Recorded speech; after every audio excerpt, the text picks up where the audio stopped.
I'm professor of international relations at the American College of Thessaloniki, also known as ACT or ACT. I'm the executive director of the Michael and Kitty Dukakis Center for Public and Humanitarian Service, known to most of us as the Dukakis Center or the Dukakis Center for Public Service. We're celebrating this year our 20th anniversary season of Public Service Initiative. This is the launch event, and it's an appropriate event because it deals with our core mission at the Dukakis Center, which is to engage with young people, to inspire them to take an active interest in public affairs in Greece, throughout Europe, in Southeast Europe, and in the United States. As you know, we have a very healthy number of students from American universities attending classes at ACT, particularly in the fall. It's about 350 students this term.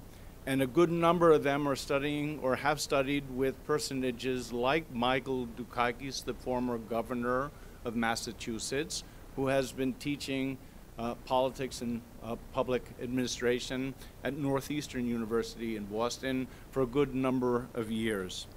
I have the sad duty to express our mournful sentiments due to the passing of our longtime trustee at Anatolia College, George Bissell. If you visit the campus at ACT in particular, you'll note the library which bears his name, the Bissell Library. George passed away just a few days ago, and we are commemorating his passing and indeed his contribution to the history of Anatolia College and the history of ACT. I owe thanks to a good number of people who have helped put this together. I'll just mention my colleagues at Anatolia College, my friends here at EduAct and the Tech Center, and I'm instructed that we should also call this particular space in the EduAct facility the American space or the American corner, and we're very grateful for them hosting us this evening.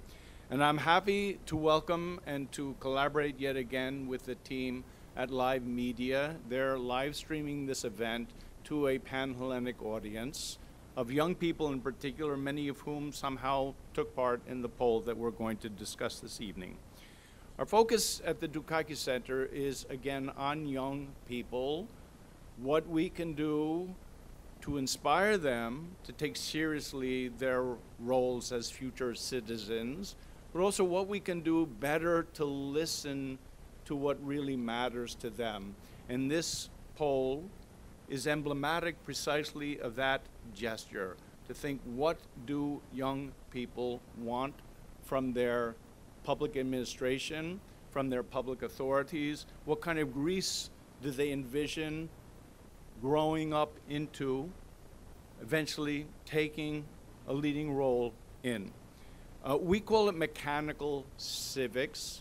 We have a number of spokespersons in the United States who lament the fact that we don't really care anymore, or the younger generation seems not to care about the nuts and bolts of political activism, how you pass a law, how a candidate is selected, how you calculate the results of an election. Every year we have a primer because people forget or they don't pay attention or they don't really care. But those sorts of things are part of what ought to be the heart and soul of civic education, and we take it upon ourselves to share what we know precisely about these processes.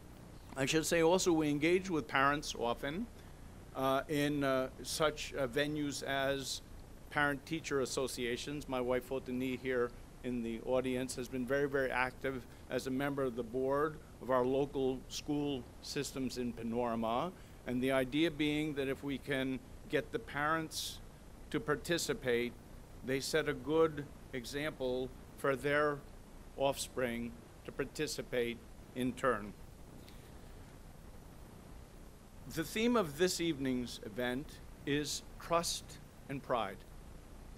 I asked a member of a younger generation, I can't say which one exactly, Haris Lalassis, an alumnus of the MBA program at ACT, to undertake the poll. I trusted his expertise and his integrity that he would do the job the way he knows best. That's a sentiment we share with young people as educators. We don't trust you to be able to think for yourselves, to find the answers that we have yet to find ourselves, then we're not really fit to be teachers. And that's what we do at the Dukakis Center. Find a way of listening, of trusting the voices that we hear, and eventually at taking pride in the accomplishments of the young people. We have students in the IB program, we'll have students from the public university, we'll have a few students from ACT sitting in the audience. And why wouldn't we be proud of what you're able to do or what you will do when your time comes to take a leadership role in public administration? So that's what I have to say at my turn here on the podium. Ευχαριστώ τον David Wisner.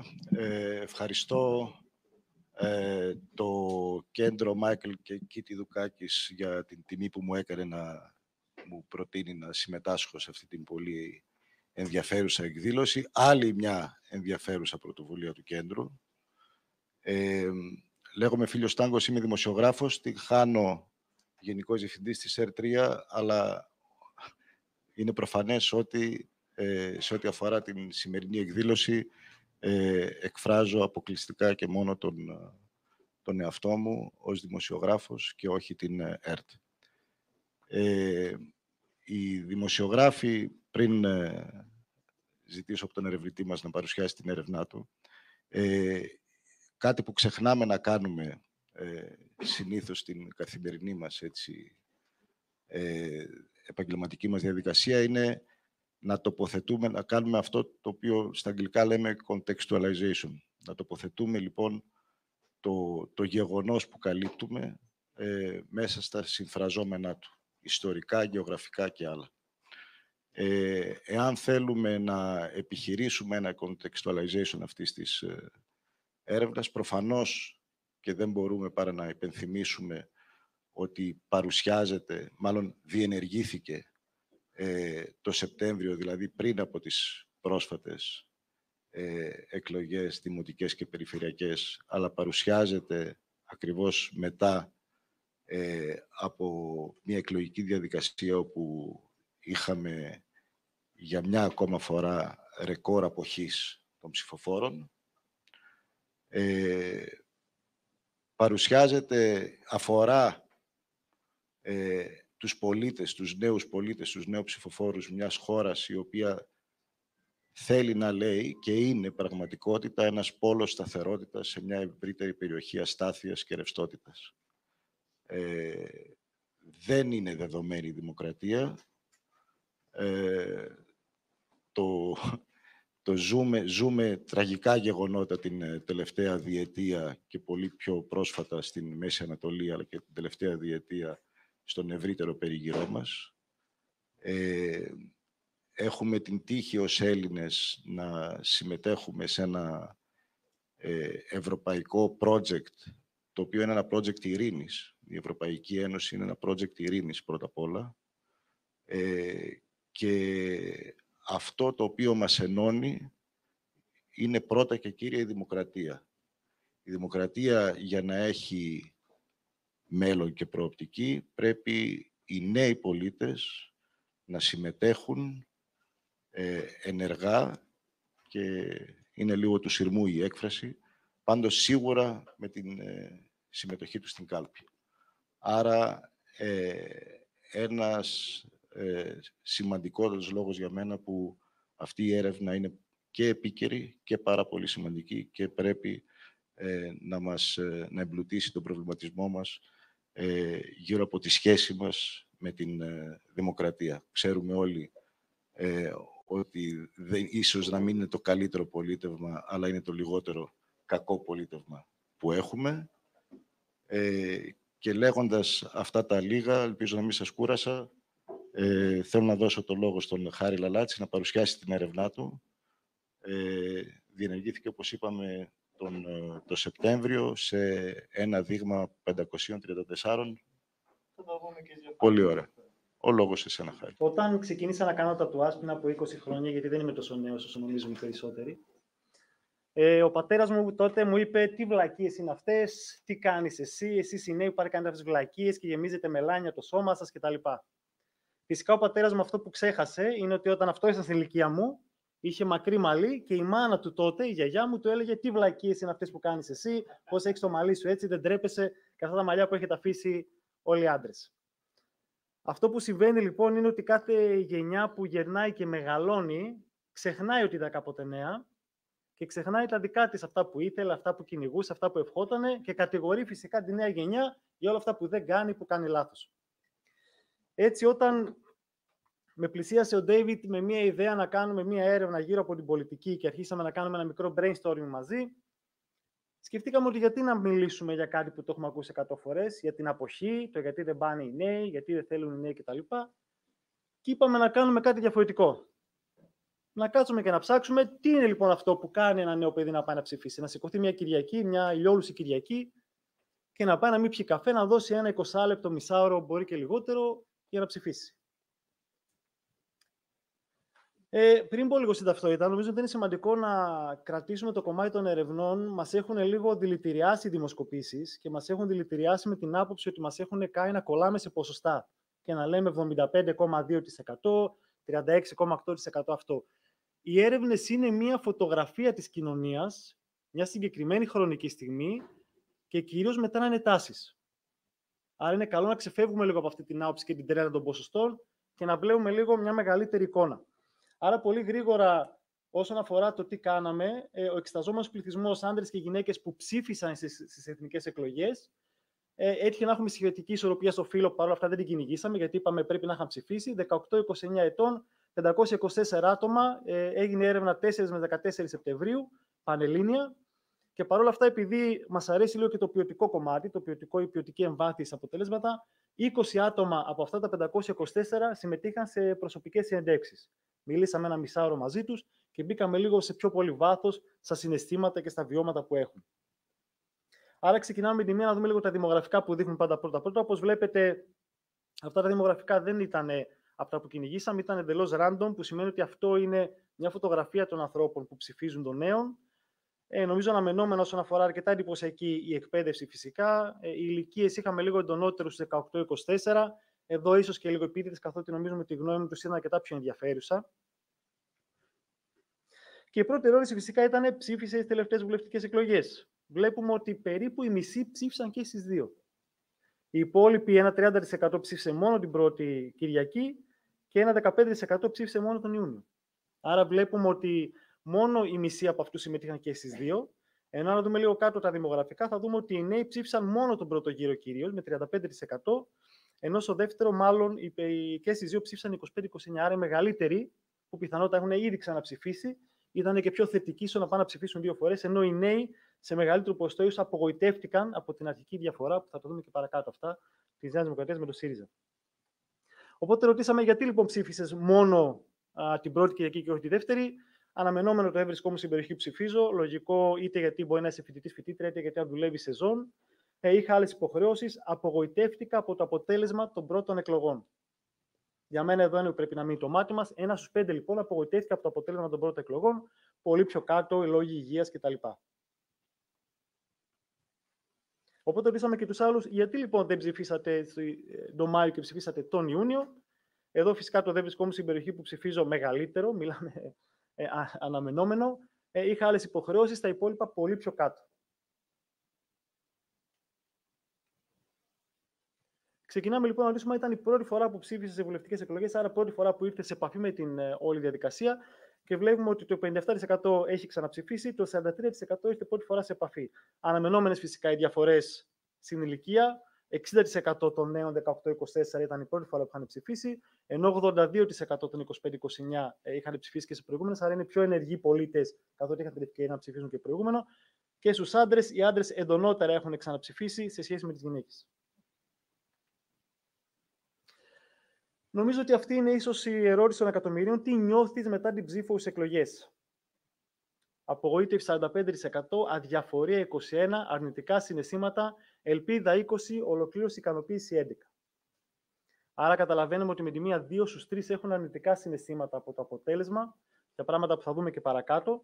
Εάν κάτσουμε να το δούμε λίγο και σε ηλικίες, η απογοήτευση στους 18-24 εντονότερη ελπίδα στους 25-29.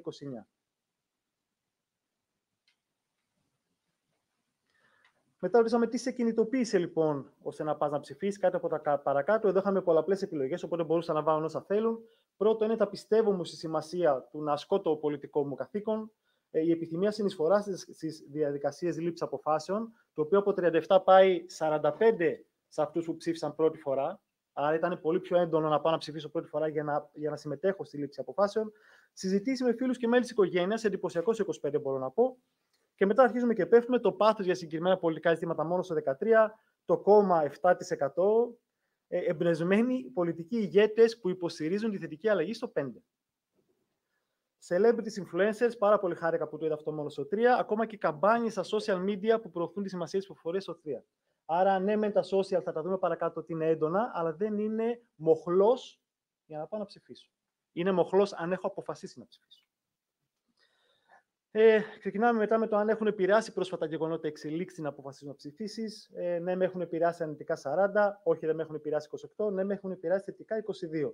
Το δεν απάντησε 10%. Δείχνει και αυτό κάτι. Και για να πάω σε αυτούς που επηρεάστηκαν, τι ήταν αυτό που σε επηρέασε, νομίζω δυστυχώς ένα τραγικό δυστύχημα, το δυστύχημα των τεμπών.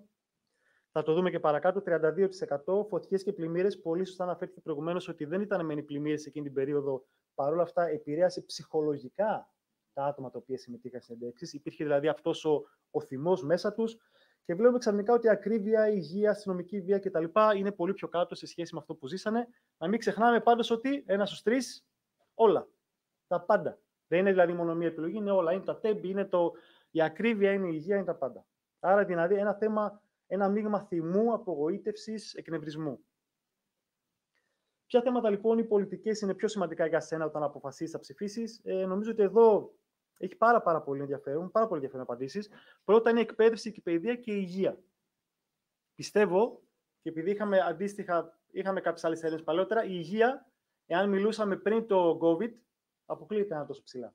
Ο COVID μας επηρέασε όλους, επηρέασε και τα νέα παιδιά. Πέρασε φόβο για τους γονείς, φόβο για τους ίδιους. 2-3 χρόνια με COVID σίγουρα έχουν αφήσει το στίγμα τους και άρα η υγεία ξαφνικά στο 56%. Πιο κάτω βλέπουμε ένα γκρουπάκι, οικονομία, κοινωνικά θέματα, εργασία, ασφαλιστικό. Και τελευταίο το γκρουπάκι, ανάπτυξη, περιβάλλον, τουρισμός κτλ.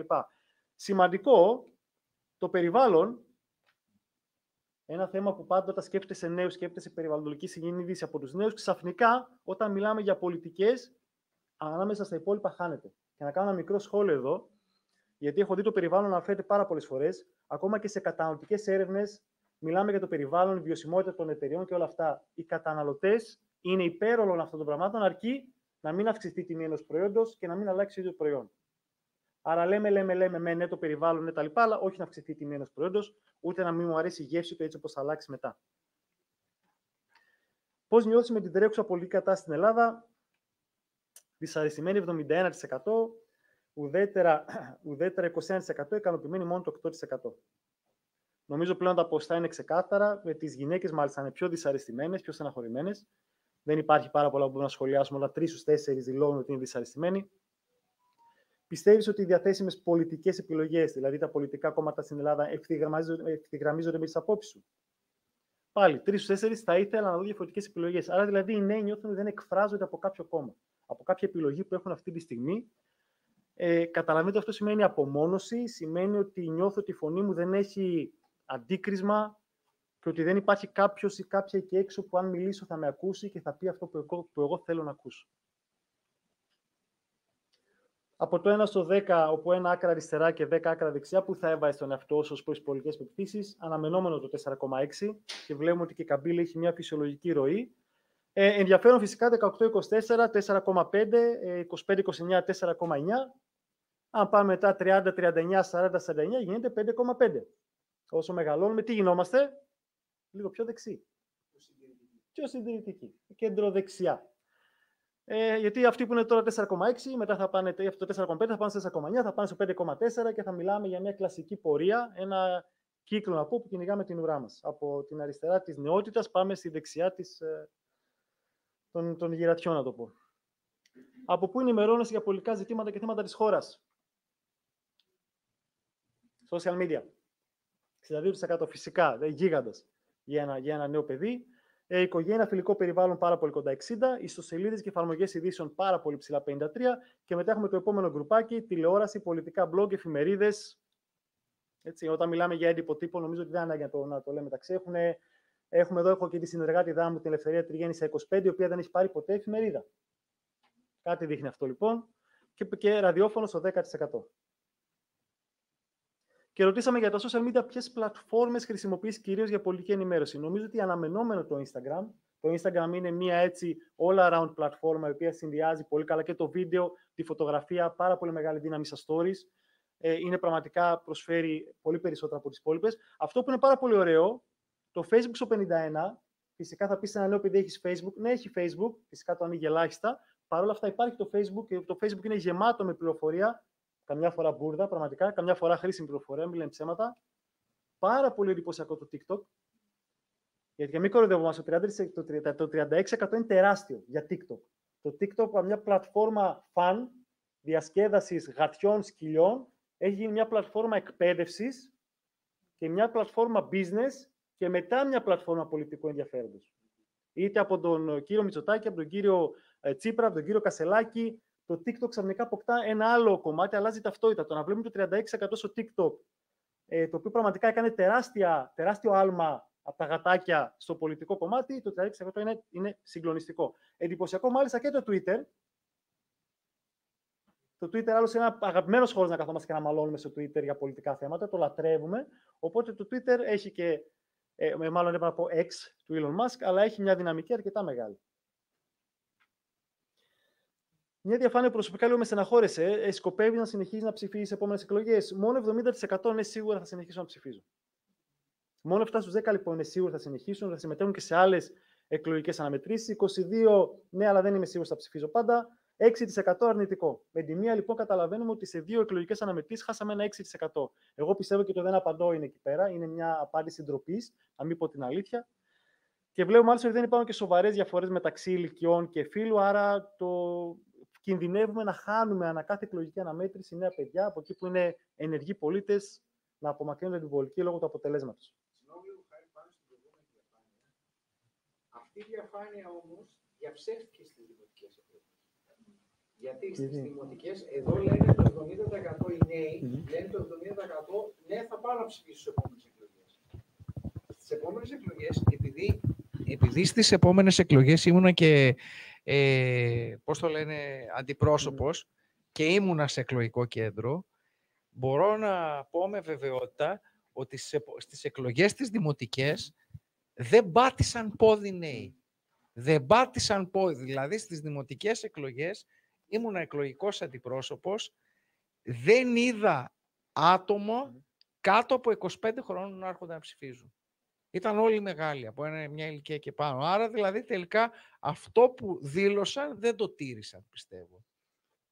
Πάντως, να πούμε ότι μιλάμε για λίγο διαφορετικές εκλογικές αναμετρήσεις. Είναι πολύ διαφορετικές οι εθνικές εκλογές, πολύ διαφορετική η πίεση και το πώς μπορούν να επηρεάσουν αποφάσεις με τις δημοτικές, οι οποίες κιόλας, μιλάμε και για νέα παιδιά, 8-7 στους 10 είναι ετεροδημότες. Οπότε σπουδάζω εκεί με Θεσσαλονίκη, σιγά μην πάω στην Κοζάνη να ψηφίσω κτλ. Άρα είναι εντελώς άλλο. Καταλαβαίνω με το νόημα, αλλά είναι λίγο διαφορετικές εκλογικές αναμετρήσεις για να μπορώ να πω με βεβαιότητα. Δηλαδή, εμείς μιλούσαμε για εθνικές εκλογές. Άρα τα παιδιά δεν ρωτήθηκαν γι' αυτό, άρα δεν μπορώ να το κρίνω. Αλλά ναι, κρατά το σχόλιο σίγουρα. Και μία ακόμα διαφάνεια που μπορώ να πω λίγο με στεναχώρησε. Πιστεύεις ότι η νέα γενιά ψηφοφόρων μπορεί να πάρει καλύτερες αποφάσεις από τις προηγούμενες? Θα φανεί μελλοντικά 45, μόνο 38% έτσι πιστεύω. 16% δεν το πιστεύω αυτό. 16% λοιπόν των 18-29 που ψήφισαν δεν πιστεύουν ότι η νέα γενιά ψηφοφόρων θα πάρει καλύτερες αποφάσεις από τις προηγούμενες. Η γνώμη μου εδώ προσωπικά είναι ότι πρέπει κάθε νέα γενιά να γυρνάει και να πει στην επόμενη χέση μας, εγώ θα κάνω πολύ καλύτερα. Διαφορετικά το μέλλον έτσι χτίζεται. Αν η ίδια η νέα γενιά φοβάται για το τι αποφάσεις θα πάρει στο μέλλον, δεν ξέρω κατά πόσο μπορούμε να είμαστε τόσο αισιόδοξοι σε αυτό το κομμάτι. Εδώ ήταν λοιπόν το ποσοτικό κομμάτι. Θα ήταν ωραίο να δούμε λίγο τα αποτελέσματα των προσωπικών συνεντεύξεων και νομίζω ότι θα πρέπει λίγο εδώ να αναφέρω τη διαφορά που έχει μια ποιοτική έρευνα, μια ποσοτική. Η ποιοτική έρευνα δεν έχει ποσοστά, δεν υπάρχουν αριθμοί, υπάρχουν συναισθήματα, υπάρχουν βιώματα, υπάρχει μη λεκτική επικοινωνία. Όπως είπαμε, τα παιδιά που συμμετείχαν ήταν τυχαία παιδιά που πήραν μέρος. Ούτε είχαν πει κάτι συγκεκριμένο, ούτε κάτι ξεχωριστό, ούτε ξέραμε τι είχαν απαντήσει. Επιλέχθηκαν στην τύχη, επέλεξαν να μας βοηθήσουν για να πάρουν μέρος σε συνεντεύξεις και κάποια από αυτά, όπως θα δείτε παρακάτω, συμφώνησαν και να εμφανιστεί το βίντεο τους εδώ. Προσπάθησαν να βοηθήσουν, άρα δεν έχουν σε καμία περίπτωση κάτι συγκεκριμένο ειδικό απέναντί τους. Είναι ο μέσος όρος αυτών που συμμετείχαν. Άρα μιλήσαμε λίγο μαζί τους παραπάνω και τους ρωτήσαμε για ποιους λόγους λοιπόν πιστεύεις ότι ψηφίζουν νέοι σαν εσένα. Το πρώτο πράγμα, η ελπίδα. Η συμμετοχή. Είμαι κομμάτι και συμμετέχω σε μια σημαντική διαδικασία. Δεύτερο και στενάχωρο, υποχρέωση. Το κάνουν ως βάρος, είτε γιατί κάποιος τους πίεσε, είτε γιατί φοβούνται, είναι παράνομο να μην πάρω ψηφίσω. Άρα πρέπει να πάω αναγκαστικά, με πρίξανε και θα το κάνω. Συνήθεια, εδώ ήταν στους μεγαλύτερους, οι οποίοι λένε ότι OK, έχουμε συνηθίσει εκλογικές αναμετρήσεις, άρα έχω μάθει να πηγαίνω και να το κάνω, την ξέρω αυτή την Κυριακή. Και ένα μικρό κομμάτι δήλωσε ότι υπάρχει πιθανότητα να υπάρχει συμφέρον. Αυτό που λέμε το προσωπικό συμφέρον. Κάποιος μου έχει τάξει κάτι, άρα θα πάω να ψηφίσω, να υποστηρίξω ένα πρόσωπο, ένα κόμμα, γιατί μου έχουν υποσχεθεί ότι θα μου κάνουν κάτι στο μέλλον. Δεν ανάγκη να κοροϊδευόμαστε, το έχουμε ακούσει πάρα πολλές φορές αυτό. Μετά μιλήσαμε για τις κομματικές νεολαίες στα πανεπιστήμια, κατά πόσο είναι κάτι χρήσιμο για τα παιδιά. Εντυπωσιακό ότι η πλειοψηφία πιστεύει ότι οι κομματικές νεολαίες είναι κάτι κακό για τα πανεπιστήμια, ότι προωθούν μια πόλωση, μια αντιπαράθεση, καυγάδες να το πω λέγανε, οι οποίοι δεν ταιριάζουν στο μέσο φοιτητή είτε σε αυτό που θέλει να πάρει. Κάποια από τα παιδιά είναι υπέρ της συλλογικότητας, δηλαδή είναι ωραίο να είμαστε π.χ. όλοι μηχανικοί, όλοι προγραμματιστές, όλοι μαθηματικοί μια ομάδα. Αλλά φοβούνται ότι ακόμα και ενέργειες που κάνουν οι φοιτητές για να κάνουν καλύτερο πανεπιστήμιο καπελώνονται από τις κομματικές νεολαίες και καταστρέφεται ο ρόλος τους. Και έχω κρατήσει εδώ κάποια μικρά quotes από τα ίδια τα παιδιά, που είπε ένα παιδί: καλό είναι να οργανώνονται οι φοιτητές, αλλά χωρίς καπέλωμα, να μην υιοθετούνται λοιπόν αυτά από τα κόμματα. Και ένα πολύ ωραίο που μου άρεσε: πα σε μια συνέλευση χωρίς κομματικές νεολαίες για το πανεπιστήμιο και μέσα σε μία ώρα έχουμε τελειώσει και έχουμε λύσει τα πάντα. Μπαίνουν οι κομματικές νεολαίες και στις 3 ώρες έχουμε φύγει, δεν έχει κανένα αποτέλεσμα και έχουμε βαρεθεί και έχουμε φύγει. Πόσο σημαντική λοιπόν πιστεύεις ότι είναι η ψήφος σου για τα κοινά? Εδώ είχαμε λίγο μια ισορροπία απαντήσεις. Όσοι δήλωσαν ότι είναι περήφανοι που ψήφισαν, θεωρούν ότι η ψήφος είναι κάτι πάρα πολύ σημαντικό. Είναι μια ευκαιρία να πω τη γνώμη μου. Είναι ένα δικαίωμα που κατακτήθηκε. Αναγνωρίζουν ότι αυτό το δικαίωμα δεν υπήρχε και έχει κατακτηθεί με αίμα, με θυσίες και με πόνο πραγματικά. Και νιώθουν ότι κάτι κάνανε. Βγαίνουν και είπαν ότι OK, εγώ είπα αυτό που ήθελα να πω, από εκεί και πέρα δεν είναι πλέον στο χέρι μου. Από την άλλη πλευρά, απογοητεύονται με τους συνομιλίκους που αδιαφορούν, δεν μπορούν να καταλάβουν γιατί. Κάποιοι είπαν ότι η ψήφος μου δεν άλλαξε κάτι, αν και πήγα και ψήφισα, δεν έγινε τίποτα. Και το σημαντικότερο για μένα, νιώθουν ότι δεν ακούγονται στα κέντρα αποφάσεων. Αν λοιπόν δεν υπάρχουν εκπρόσωποι στην ηλικία μου, σαν εμένα, με τα δικά μου προβλήματα, πώς γίνεται αυτοί οι άνθρωποι να καταλάβουν τι είναι ξεχωριστό και τι χρειάζομαι. Και ένα παιδί είπε: η ψήφος είναι πάρα πολύ σημαντική, είναι ο τρόπος μου να συμμετέχω στα κοινά και να πω τη γνώμη μου. Μετά μιλήσαμε για αυτό που λέγαμε και πριν, για το αν είναι αισιόδοξοι ότι η γενιά τους θα καταφέρει να αλλάξει τα πράγματα. Δυστυχώς οι περισσότεροι είπανε όχι. Και είπανε όχι γιατί οι εκλογές μας έδειξαν πως δεν είμαστε αρκετοί. Not enough. Είμαστε λίγοι. Υπάρχει αδιαφορία και μάλιστα κάποιοι είπαν ότι πρώτα τα πράγματα θα γίνουν ακόμα χειρότερα για μας πριν αποφασίσουμε να είμαστε ενεργοί πολιτικά. Όσοι είπαν ναι, πιστεύουν ότι υπάρχει θέληση και διάθεση, νιώθουν ότι υπάρχει περισσότερη πληροφορία από παλιά, και αυτό είναι πάρα πολύ εντυπωσιακό. Η πληροφορία πλέον στο κινητό είναι τεράστια. Κάτι που ο πατέρας μου δεν το είχε ποτέ, γνώριζε 2 εφημερίδες, 2 κανάλια, αυτά ήξερα από εκείνη ενημερωνόταν. Ενώ πιστεύουν ότι τα πράγματα θα γίνουν χειρότερα. Και ένα quote που κράτησα που μου άρεσε πάρα πολύ: πιστεύω ότι είμαστε μια γενιά που αντιμετωπίζει δυσκολίες πρώτη φορά χωρίς ελπίδα. Εγκλωβίζεται σε μια κοινωνία και μια οικονομία. Μια γενιά χωρίς ελπίδα. Ένα τρομακτικό quote, νομίζω να το ακούς. Σας επηρεάζουν λοιπόν πολύ τα social media? Προφανώς. Οι περισσότεροι δηλώνουν ότι επηρεάζονται από τα social media. Άλλωστε, ελάχιστα νέα παιδιά βλέπουν τηλεόραση. Κάποιοι δήλωσαν δεν έχω καν τηλεόραση σπίτι μου. Ακόμα λιγότεροι παίρνουν εφημερίδες. Αρκετά ενδιαφέρον ότι αν δουν κάτι που τους αρέσει στα social, θα το ψάξουν περισσότερο. Το social είναι το hook. Έτσι, άμα μιλήσουμε για ένα channel funnel, το πρώτο κομμάτι είναι τα media και από εκεί στα social media θα μπορέσουν να ψάξουν κάτι παραπάνω για ένα πολιτικό. Παρ' όλα αυτά, και πάρα πολύ ωραίο εκ μέρους τους, αναγνωρίζουν ότι στα social media βλέπεις το περιεχόμενο που θέλεις. Ακολουθώ τους δημιουργούς που μου αρέσουν, άρα αυτοί οι δημιουργοί βγάζουν περιεχόμενο με το οποίο είμαι ήδη θετικός ή θετική. Και μια πάρα πολύ ατάκα και εδώ που μου άρεσε: Αν δεν είσαι στα social media ως πολιτικός, τότε δεν σε ξέρουμε. Έτσι απλά. Εκεί είμαστε μόνο εμείς, μόνο εκεί θα μας βρεις. Υπήρξε κάποιο γεγονός που σε κινητοποίησε να ψηφίσεις? Τα τέμπη. Και θα σας διαβάσω το quote, το οποίο νομίζω έχει μέσα όλο αυτό που εννοούμε. Τα τέμπη. Ήταν τρομακτικό το ποιοι παίρνουν αποφάσεις. Είναι θέμα διαχείρισης. Να έχουμε ικανούς ανθρώπους θέλουμε, όχι πολιτικά και κομματικά άτομα που μπήκαν σε θέσεις ευθύνης. Τα τέμπη, λοιπόν, σύμφωνα με το όπως είπα, ήταν η πρώτη φορά που μια τραγωδία χτύπησε τόσο κοντά τους. Χτύπησε φοιτητές, φοιτήτριες, παιδιά που ταξιδεύουν για να πάνε σε άλλες πόλεις, με το τρένο συνέχεια. Έτσι, όσοι έχουμε ταξιδεύει με το τρένο, τα έχουμε δει 100 φορές, φαντάρους κτλ. Ήταν η πρώτη φορά που το νιώσαν τόσο έντονα κοντά τους. Και δεν ήταν μια αποδοκιμασία αναγκαστικά προς τον Πρωθυπουργό ή στην κυβέρνηση, αλλά μια αποδοκιμασία στα πρόσωπα τα οποία βρίσκονται εκεί. Είναι αυτά τα πρόσωπα ικανά να μπορέσουν να διαχειριστούν ένα ατύχημα? Ακούστηκαν πόσα πράγματα. Δεν υπήρχαν πολλά άτομα στο κέντρο, υπήρχε ασυμφωνία, κάτι να είναι παλιό, ελπίζω αυτό να μην κλείσει. Και το έχουμε δει και όλοι μας. Νομίζω ότι ο κάθε ένας έχει μια ιστορία που κάτι είχαμε δει και δεν ήταν λίγο στραβό και τελικά δεν έγινε τίποτα, αλλά έχουμε να το λέμε μεταξύ μας σαν αστείο. Μιλάς λοιπόν για πολιτικά με την παρέα σου, μιλάς για πολιτικά με την οικογένειά σου. Αρκετά ενδιαφέρον ότι τα παιδιά μιλάνε συχνά με την παρέα, κάνουν συζητήσεις, σχολιάζουν γεγονότα. Αναμενόμενο και πάρα πολύ ωραίο. Το χιούμορ φυσικά είναι number one. Κάνουν πλάκα, γελάνε, συζητάνε για τα πολιτικά, έτσι, Λούμπεν κτλ. Σπάνε θα μαλώσουμε είτε γιατί έχουμε κοινές απόψεις, είτε γιατί τα βρίσκουμε. Η νέα γενιά πολύ πιο εύκολα μπορεί να τα βρουν μεταξύ τους, να συμφιλειωθούν, να βρουν κοινές γέφυρες για να μπορέσουν να συζητήσουν. Το αντίθετο με την οικογένεια. Με την οικογένεια δεν μιλάμε τόσο συχνά, γιατί όταν μιλάμε πολύ σπάνια τα βρίσκουμε, γιατί οι γονείς μου είναι μια άλλη γενιά από μένα και γιατί, και αυτό μπορώ να το πω και εγώ, δεν έχουν μάθει να αλλάζουν γνώμη εύκολα. Έχουν μάθει να δέχονται τα πάντα. Και αυτό είναι αναμενόμενο. Οι γονείς μας έχουν μάθει ότι ό,τι γράφεται είναι αλήθεια. Αν υπάρχει στην τηλεόραση, είναι πραγματικότητα. Το είπε μια εφημερίδα, πρέπει να ισχύει. Δεν έχουν καταλάβει την παραπληροφόρηση που υπήρξε μέσα από τα social media και το πώς αυτή επηρεάζει. Πολλές φορές βλέπω τη μάνα μου, τον πατέρα μου και εγώ να σχολιάζουν πράγματα τα οποία ξέρω ότι είναι fake, αλλά φυσικά τα είδανε και λένε μα αυτό το γράφει εδώ. Είναι δυνατόν, ψέμα θα είναι αυτό, είναι γραμμένο. Η πολιτική δημοσιογραφία στην Ελλάδα είναι ανεξάρτητη. Σχεδόν όλοι απάντησαν πως όχι. Ειδικά η τηλεόραση θεωρείται κατευθυνόμενη και στρατευμένη προς την εκάστοτε κυβέρνηση. Το διαδίκτυο για τους νέους θεωρείται λίγο πιο ανεξάρτητο, καθώς έχει περισσότερες φωνές, άρα δεν είναι τόσο εύκολο να το ελέγξεις όπως είναι η τηλεόραση. Παρ' όλα αυτά, θεωρούν οι νέοι και μπράβο τους ότι μπορείς να καταλάβεις ποιο μέσο υπηρετεί, ποια συμφέροντα και ποια άποψη, και άρα επιλέγεις να ενημερωθείς από το μέσο το οποίο ταιριάζει σε σένα. Το οποίο εν μέρει είναι και ένα μικρό bias. Έτσι, καθρεφτιζόμαστε και ψάχνουμε την άποψη που συμφωνεί με αυτό που εμείς πιστεύουμε. Το οποίο τι αφαιρεί? Αφαιρεί τη διαφωνία, τη δυνατότητα να πω ότι okay, αυτό δεν μου αρέσει. Γιατί? Να υπάρχει μια αναλλαγή απόψεων. Και ένα ωραίο quote, όχι, απόλυτα εξαρτημένη ιδίως η τηλεόραση και πολλά κόμματα έχουν ΜΜΕ τα ίδια. Φαίνεται ποιος είναι τι. Στο διαδίκτυο υπάρχει μια αντικειμενικότητα, έχουν πρόσβαση περισσότερος κόσμος εκεί και υπάρχουν και διαφορετικές απόψεις.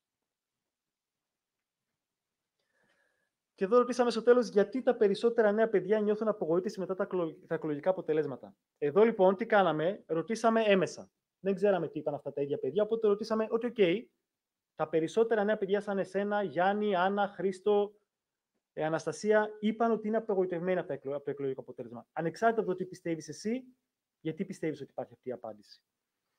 Πάρα πολλοί είπαν ότι δεν αρκεί μία ψήφος. Νιώσαν ότι η ψήφος, αν και ήταν σημαντική, δεν ήταν αρκετή. Αυτό που είπαμε, we are not enough. Δεν μπήκαμε πάρα πολύ να ψηφίσουμε. Πάρα πολλοί ανέφεραν τα ίδια άτομα, έτσι. Ότι ξαναεκλέχθηκαν τα ίδια άτομα, δεν ανάγκη να το κρύβουμε. Ο κύριος Καραμανλής στις Σέρρες, πρώτος σταυρούς. Η αποχή, υπήρξε αποχή από νέα παιδιά και άρα ένιωσαν ότι δεν εκπροσωπήθηκαν επαρκώς. Δεν ψήφισαν νέα παιδιά σαν εμένα, άρα αναμενόμενα ψήφισαν 50, 60, 70. Και τέλος, ταύτιση. Κάποιοι δήλωσαν ότι οι νέοι συνήθως ταυτίζονται με την αριστερά. Άρα, μια κυβέρνηση δεξιάς με πεντακάθαρη εντολή δεν τους εκφράζει. Και ένα ωραίο πάλι quote. 2019 με 2021 ήταν χαμένα χρόνια με την καραντίνα. Δεν δόθηκε ευκαιρία να κρίνουμε την κυβέρνηση. Η πανδημία δεν ήταν κάτι εύκολο έτσι κι αλλιώς. Άρα η κυβέρνηση είχε ένα άλοθη και το εκμεταλλεύτηκε. 2 χρόνια λοιπόν χωρίς κριτική προς την κυβέρνηση, αναπόφευκτη. Οπότε, όταν αρχίσαμε να ξεκινάμε να κάνουμε κριτική, μάλλον όλοι το ρίξαν υπέρ τους. Θα ήθελα να δείξουμε λίγο ένα βιντεάκι. Είναι από τις προσωπικές συνεντεύξεις. Αυτά τα παιδιά συμφώνησαν να μπορέσουμε να το δείξουμε αυτό το βίντεο εδώ και τους ευχαριστώ πάρα πολύ. Θα είναι κάποιες εδώ, είναι ο συνάδελφος μου Άγγελος Βούρης, σε κάποιες άλλες είμαι εγώ. Φανταστείτε ότι εντάξει, μιλάμε για 3-4 ώρες υλικό. Το περιορίσαμε σε 6 λεπτάκια. Οπότε bear with me, πατάω space και φεύγει. Έτσι όπως το είδες, θεωρείς ότι οι κομματικές νεολαίες στα πανεπιστήμια είναι κάτι καλό ή κακό και γιατί? Η προσωπική μου άποψη είναι ότι οι πρωτοπικές νεολαίες των κομμάτων είναι κάτι κακό μέσα στα πανεπιστήμια.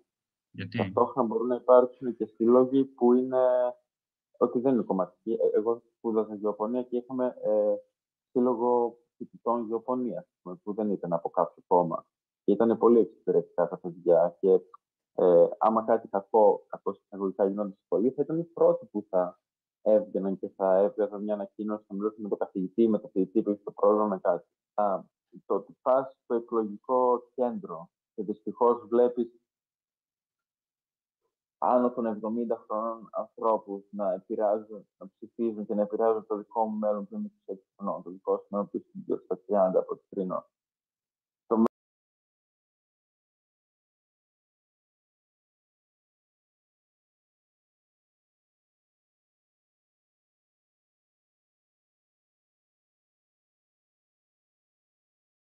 Που είναι γύρω στα 80, κάπως θα έπρεπε να διαφέρει. Ψηφίζουν γιατί θέλουν να αισθάνονται ότι συμμετέχουν στη λήψη αποφάσεων των κοινών. Ψηφίζουν γιατί έχουν ήδη ενσωματωθεί σε κάποιες παρατάξεις από το πανεπιστήμιο.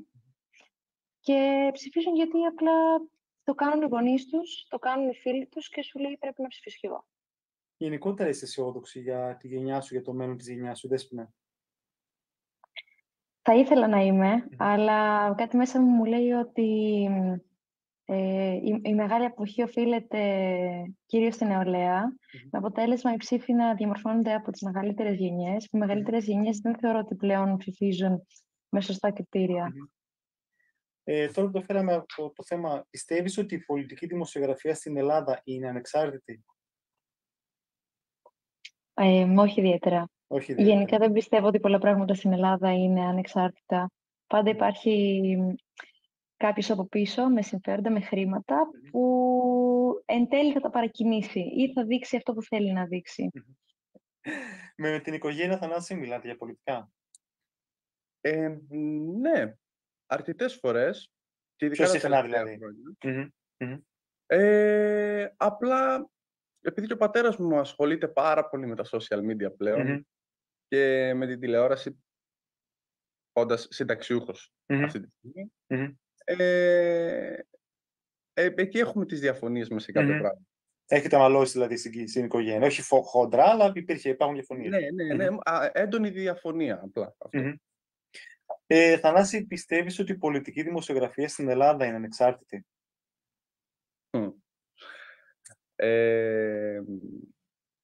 Όχι. Δεν είναι πολιτική δημοσιογραφία. Γιατί? Δεν μπορώ να το πιστέψω αυτό, γιατί βλέπω μονίμως στις ειδήσεις, συγγνώμη, δεν ξέρω αν φαίνομαι κιόλας. Ναι, βλέπω στις ειδήσεις μονίμως να προσπαθούμε να εκθιάσουμε τα κατορθώματα της κυβερνήσεως. Όχι μόνο αυτής, όλων των κυβερνήσεων. Πιστεύεις ότι υπάρχουν κόμματα για όλους, δηλαδή υπάρχουν πολλά κόμματα, υπάρχει καλή εκπροσώπηση από τα κόμματα που μπορείς να ψηφίσεις γενικά? Νομίζω φέτος, στις τελευταίες εκλογές τουλάχιστον, ναι. Δηλαδή, μου άρεσε αυτή η πολυφωνία που υπήρχε. Υπήρχαν κόμματα. Που μπορούσε κάποιος να ψάξει.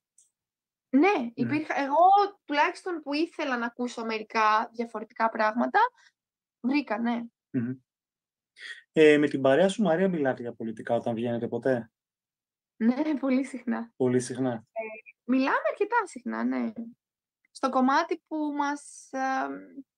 εντάξει, στο κομμάτι της συζήτησης προφανώς, αλλά υπάρχουν και διαμάχες, υπάρχουν και... ναι, συζητάμε αρκετά συχνά. Δήμητρα, για ποιους λόγους πιστεύεις ότι κάποιος σαν εσένα στην ηλικία σου, έτσι 18-20, θα πάει να ψηφίσει? Είναι ανάλογα το άτομο. Εγώ από μικρή, για παράδειγμα, μέσα στην οικογένειά μου αναπτύχθηκε το αίσθημα της ευθύνης και από το σχολείο και από αυτό που μαθαίναμε για την αρχαιότητα, ότι ο ενεργός πολίτης ήταν σημαντικός, ο άλλος, αυτοί που δεν συμμετείχαν στα κοινά, θεωρούνταν άχρηστοι. Παρ' όλα αυτά υπάρχουν πολλά παιδιά τα οποία είναι φανατισμένα.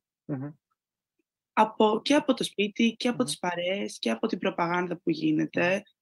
γιατί δεν έχουν την δυνατότητα να κρίνουν τι είναι σωστό, τι είναι λάθος. Όχι ότι είναι το σωστό και το λάθος αντικειμενικό, αλλά στο γενικό πλαίσιο μιας κοινωνίας. Δήμητρα, τελευταία ερώτηση. Στο ερωτηματολόγιο που συμμετείχες, οι περισσότεροι νέοι δήλωσαν ότι από το αποτέλεσμα των εκλογών του Ιουνίου έμειναν απογοητευμένοι. Ανεξάρτητα το τι ένιωσες εσύ, γιατί πιστεύεις ότι αυτή η γενιά νιώθει απογοητευμένη από το αποτέλεσμα?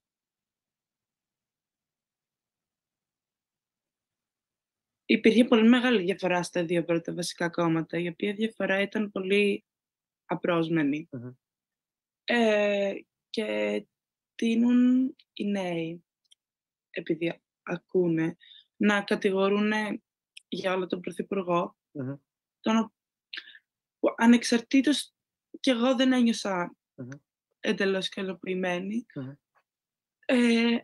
αλλά και λόγω του μεγάλου ποσοστού, γιατί το να καλύπτεις τόσες πολλές θέσεις την έδρες στη Βουλή, σου δίνει το πλεονέκτημα να περνάς ποια νομοθεσία θέλει. Αυτό δεν είναι δημοκρατία. Αυτό χάνει την έννοιά της η δημοκρατία. Έτσι. Εγώ θεωρώ ότι απογοητεύτηκα γι' αυτό, ότι βλέπω ότι θα είναι ξανά ένα κόμμα το οποίο θα μπορεί να περνάει για τα επόμενα 4 χρόνια όποια νομοθεσία θέλει, χωρίς να δυσκολεύεται. Νομίζω ότι ήταν πολύ ωραίο αυτό για να το έχουμε για κλείσιμο. Έτσι, παιδιά από την Κρήτη, από την Ξάνθη, από την Αθήνα, από τη Θεσσαλονίκη, από την Κοζάνη, παιδιά καθημερινά, τυπικά τα παιδιά που τα βλέπουμε στη σχολή, τα βλέπουμε γύρω μας. Εγώ θα κρατήσω πολύ λίγα πράγματα. Πρώτα απ' όλα, ο ενθουσιασμός στο να πάω να ψηφίσω, να συμμετέχω. Ειδικά 18, 19, 20, να πάω να είμαι κομμάτι των κοινών, είναι πάρα πολύ ωραίο πράγμα από τη γνώμη μου. Η μετατροπή μετά σε απογοήτευση. Ψήφισα και δεν έγινε κάτι, άρα νιώθω προδομένη από αυτό το γεγονός. Και νομίζω βασικότερο κομμάτι το accountability, ότι κάποιος ο οποίος έχει αυτή τη στιγμή το δικαίωμα μια λευκή επιταγή να παίρνει αποφάσεις μόνος του, χωρίς να υπάρχει μια αντιπολίτευση, μια αντιπαράθεση, είναι επικίνδυνος. Όποιος και αν είναι αυτός, σε όποιο κλάδο και αν ανήκει, σε όποια πολιτική άποψη και αν έχει. Είναι το θέμα και το δικαίωμά μας της διαφωνίας, της συζήτησης και αυτό που λέμε του representation. Να εκπροσωπούμαστε όλοι δίκαια και σωστά, ούτως ώστε να υπάρχει ένας άνθρωπος ο οποίος σκέφτεται εμάς. Προφανώς ένα άτομο 60 χρονών δεν μπορεί να καταλάβει τι προβληματισμούς μπορεί να έχει ένα παιδί 22 χρονών. Αποφασίζει με πολύ διαφορετικά κριτήρια και αυτό νομίζω ότι σίγουρα δεν είναι καλό για τη νέα γενιά, η οποία νιώθει μόνη και νιώθει ότι δεν ακούγεται. Ευχαριστώ πάρα πολύ. Για να κάνουμε αυτή τη συζήτηση συνδυάζοντας το ποσοτικό με το ποιοτικό, θα βάλουμε στην κουβέντα μας την Ευτυχία Τεπέρογλου. Είναι επίκουρη καθηγήτρια πολιτικών επιστημών στο ΑΠΙΘΙΤΑ. Έτσι και να ξεκινήσω, θέλω και από την Ευτυχία τι δεν περίμενες, τι είδες που δεν περίμενες, αλλά και από το Χάρη, γιατί δεν πιστεύω στην ουδετερότητα του ερευνητή στις ανθρωπιστικές επιστήμες, και εσύ τι είναι αυτό που σε εξέπληξε, που δεν το περίμενες όταν έβαλες τις υποθέσεις, τις επιστημονικές στην έρευνά σου και τι θα άλλαζες αν το ξαναέκανες σε 5 χρόνια που η δεύτερη ομάδα θα ήταν εκτός του πεδίου της έρευνάς σου και θα είχες τους σημερινούς 13χρονους στο δείγμα σου. Θα ξεκινήσουμε από την Ευτυχία. Μιλάς κανονικά. Ανοιχτό είναι. Μιλάς κανονικά. Καλησπέρα και από μένα. Ευχαριστώ πάρα πολύ τους διοργανωτές για την πρόσκληση. Χαρά μου που είμαστε σήμερα εδώ, τη ωραία παρέα, να σχολιάσουμε αυτή την πολύ ενδιαφέρουσα έρευνα που έχει πολλά καινοτόμα σημεία. Συγχαρητήρια. Κυρίως ως προς τη σύγκριση 2 διαφορετικών αναμετρήσεων. Προφανώς έγιναν σύντομα, αλλά έχουμε 2 διαφορετικά δείγματα που αυτό έχει έτσι, πολύ σημαντικό επιστημονικό ενδιαφέρον και βέβαια και ο συνδυασμός ποσοτικής ποιοτικής έρευνας που είναι, θα έλεγα, πλέον και στις μέρες μας μεθοδολογικά αναγκαίο. Δεν αρκούν μόνο οι ποσοτικές έρευνες, όπως είπε σωστά στην αρχή, να αποτυπώσουν την κοινή γνώμη. Δεν αρκεί μόνο μια ποιοτική. Ο συνδυασμός βγάζει καλύτερα σίγουρα αποτελέσματα. Αυτή η έρευνα θα έλεγα ότι ως ένα σημείο εντάσσεται σε μία τάση που υπάρχει τα τελευταία χρόνια, όχι μόνο στην Ελλάδα, παντού, να δίνουμε έμφαση στην νεολαία. Είναι στη βιβλιογραφία αυτό που λέμε νεανικός σεισμός.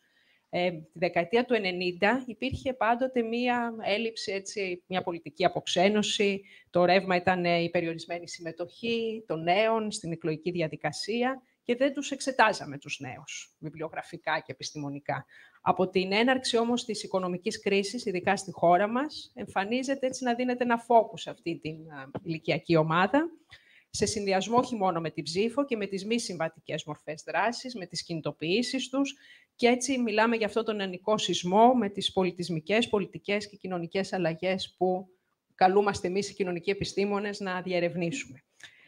Τώρα, ένα βασικό συμπέρασμα, ξεκινώ από ένα πολύ γενικό συμπέρασμα από τη συγκεκριμένη έρευνα, για να σχολιάσουμε μετά συγκεκριμένα πορίσματα, που επαληθεύεται, είναι ότι ουσιαστικά θα έλεγα ότι οι πολιτικές τάσεις από τη μία πλευρά και η συμμετοχή στην πολιτική δεν είναι απαραίτητα εξαρτώμενα μεταξύ τους. Και να το κάνω σαφές με ένα συγκεκριμένο παράδειγμα, υπάρχει ένα γενικά υψηλό επίπεδο ενδιαφέροντος για την πολιτική διαδικασία στους νέους, μια αρκετά υψηλή συμμετοχή, δεδομένου των συνθήκων και δεδομένου και των αποτελεσμάτων στις αυτοδιοικητικές εκλογές. Το 70% αρκετά υψηλό μου φαίνεται, ότι θα ξαναπάει σε επόμενη βουλευτική αναμέτρηση. Αλλά από την άλλη πλευρά βλέπουμε μια πολύ αρνητική αξιολόγηση σε μια σειρά από άλλους δείκτες. Άρα υπάρχει μια ισορροπία ουσιαστικά και δεν πρέπει να κατηγορούμε τους νέους ότι δεν ενδιαφέρονται για την πολιτική, γιατί ακριβώς δείχνουν ότι υπάρχει το υψηλό επίπεδο ενδιαφέροντος, συμμετέχουν στην πολιτική διαδικασία, νιώθουν την αίσθηση του καθήκοντος ως πολίτες και από την άλλη είναι κριτικοί πολίτες. Ασκούν έντονη κριτική στο ότι κανένα κόμμα, ελληνικό κόμμα, αυτή τη στιγμή δεν υπάρχει να τους εκπροσωπήσει. Αυτό λοιπόν είναι μια γενική τάση που αποτυπώνεται και σε αυτήν την έρευνα. Τώρα, αν δούμε λίγο τα χαμηλά ποσοστά συμμετοχής και τους λόγους της αποχής που ανέλησε τους διαφορετικούς λόγους, εδώ δείχνει μια τάση όπως σε πάρα πολλές άλλες έρευνες και στα ευρωβαρόμετρα, η έλλειψη πηγών ουσιαστικά, η έλλειψη, το ότι είμαι σε διακοπές, λένε συνήθως τα ευρωβαρόμετρα, ότι δεν μπορεί άδεια από τη δουλειά μου, ότι ήμουν άρρωστος. Δεν είναι ουσιαστικοί λόγοι αποχής. Οι άλλοι ουσιαστικοί λόγοι αποχής είναι η έλλειψη πολιτικού ενδιαφέροντος, η έλλειψη κινητοποίησης, ένα έλλειμμα αντιπροσώπευσης κτλ.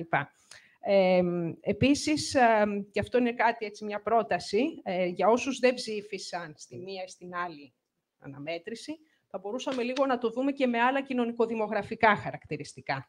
Να γίνει δηλαδή μια διασταύρωση στο συγκεκριμένο σημείο, να δούμε το επίπεδο εκπαίδευσης, συνολικά είναι υψηλό βέβαια στο δείγμα, να δούμε αν έχουν κάποια απασχόληση, αν υπήρχε ερώτηση ως προς το εισόδημα, για να ανιχνεύσουμε το κοινωνικο-οικονομικό στάτους ουσιαστικά εκείνων που απέχουν, που είναι και αυτό ένας βασικός λόγος αποχής. Άτομα με χαμηλό εισόδημα, με χαμηλή μόρφωση, συστηματικά απέχουν όχι μόνο στην Ελλάδα, παγκοσμίως. Είναι πολύ βασική μεταβλητή. Τώρα, αυτό γιατί ουσιαστικά δεν μπορούν να ανταπεξέλθουν στην ίδια την εκλογική διαδικασία. Μπορεί να τους είναι κάτι δύσκολο. Δεν μπορούν να εξετάσουν τα πολιτικά προγράμματα καν. Δεν καταλαβαίνουν, δεν παρακολουθούν την πολιτική διαδικασία εν γέννη. Μπορεί να έχουν και έλλειψη ενδιαφέροντος.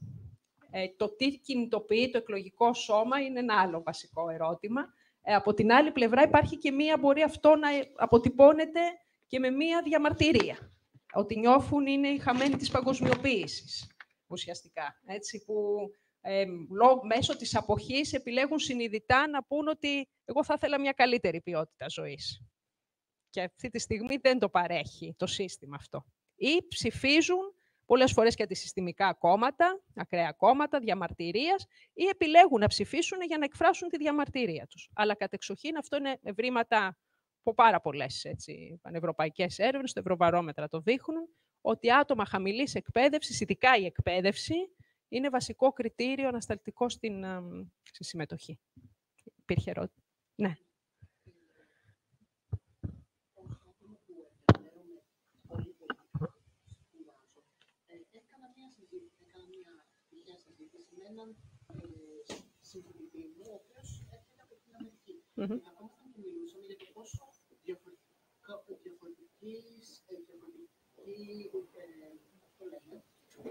διαφορετική εκλογική διαδικασία έχουμε όσον αφορά τα ψηφοδέλτια. Στα ψηφοδέλτια τους αποφασίζουν γιατί να επιλέξουν 30 διαφορετικά πρόσωπα, διαφορετικά offices που λένε στα αγγλικά. Εμείς έχουμε να αποφασίσουμε να βάλουμε ένα ψηφοδέλτιο, 4 σταυρούς. Δεν είναι τόσο δύσκολο. Δεν είναι, όντως. Εδώ είναι μια σειρά από θεσμικούς, θεσμικοί παράγοντες ουσιαστικά. Στην Αμερική είναι και αυτοεγγραφή. Έτσι, αν είχαμε αυτοεγγραφή στη χώρα, δεν θέλω να σκέφτομαι την εξέλιξη της αποχής. Θα ήταν σίγουρα πάρα πολύ πιο υψηλή. Σίγουρα δεν είναι τόσο δύσκολο. Από την άλλη, είναι ανασταλτικό γενικά το ότι συνδυάζεται συνήθως με εργασία, συνδυάζεται ότι νιώθεις απομονωμένος, ουσιαστικά, ως πολίτης, επειδή είσαι στους χαμένους αυτού του παγκοσμιοποιημένου συστήματος ή του συστήματος εδώ που μας εκπροσωπεί και συνειδητά μερικές φορές μπορεί να επιλέγει συστηματικά την αποχή. Σε αυτό θα ήταν μια επόμενη ωραία ποιοτική έρευνα στους απέχοντες ουσιαστικά, να ανιχνεύσουμε, να δούμε που είναι και δύσκολο να τους βρεις. Έτσι. Δεν συμμετέχουν πολλές φορές και σε έρευνες, στα δείγματα, είναι πολύ περιορισμένο, να γίνει εκεί μια αποτύπωση των πραγματικών λόγων της αποχής. Εγώ θέλω να ρωτήσω, θεωρείτε μήπως ότι αν το λευκό σαν ψηφοδέλτιο είχε αξία, γιατί στιγμή δεν έχει αξία, φαίνεται δυσάξιο του άκυρου, θα ενίσχυε κάπως την εκλογική διαδικασία και την έλλειψη αποχής? Γιατί αυτή τη στιγμή είτε πάω, είτε ρίξω άκυρο, είτε ρίξω λευκό, είναι εισάξια, το οποίο θεσμικά νομίζω υποτιμάει το θεσμό. Και θεωρώ ότι προκαλεί και αυτό ένα μεγάλο ποσοστό της αποχής, δεν μπορώ να διαπατηρηθώ. Γιατί δεν πάω και ρίξω λευκό, είναι το ίδιο πράγμα. Αυτό έτσι θέλω να πάω να ψηφίσω. Η αλήθεια είναι γιατί οι μελέτες στα άκυρα και στα λευκά δεν υπάρχουν έτσι καλές συστηματικές μελέτες, να το αποτυπώσουμε. Δεν μπορούμε να δούμε αυτό το κομμάτι του εκλογικού σώματος.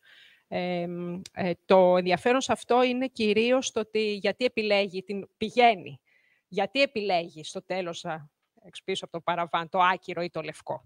Έχει διαφορά, προφανώς, το άκυρο από το λευκό. Είναι μια μορφή απόλυτης διαμαρτυρίας, έτσι, μια εργαλειακή χρήση εκείνη τη στιγμή του άκυρου, να αποτυπώσει ότι έρχομαι εγώ, κάνω το καθήκον μου, αλλά επιλέγω το άκυρο. Το λευκό θα έλεγα ότι συνδυάζεται περισσότερο με ένα έλλειμμα αντιπροσώπευσης, που προκύπτει και από την έρευνα εδώ, ότι κανένα κόμμα δεν τους εκπροσωπεί.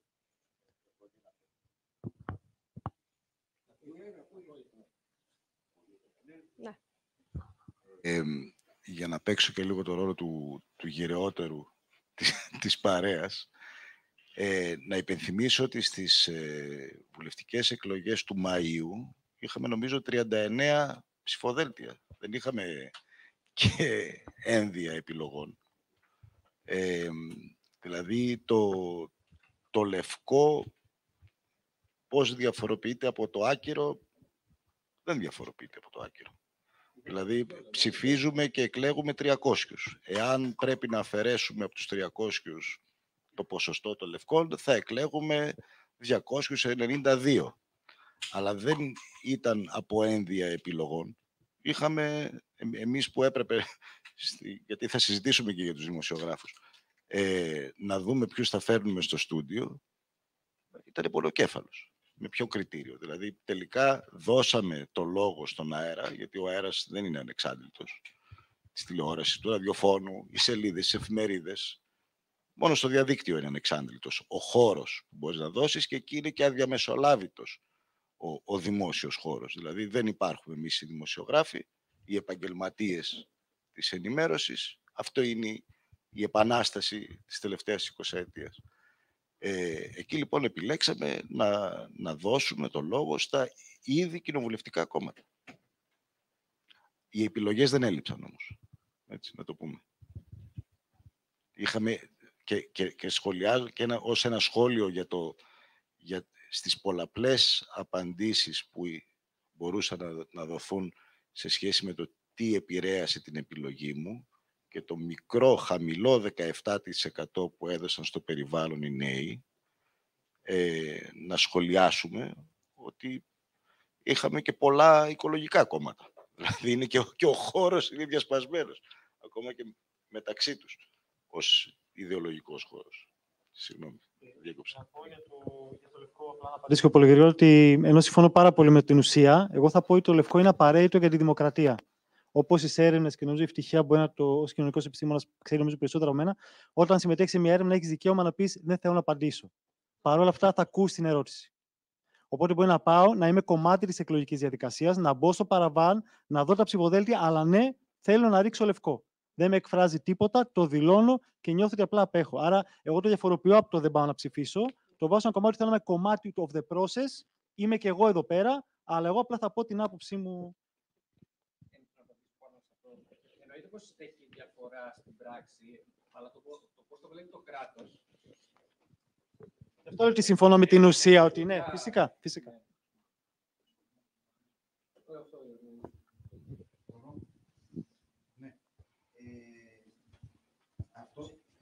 Ακούσαμε μια πάρα πολύ ωραία σφιγομέτρηση.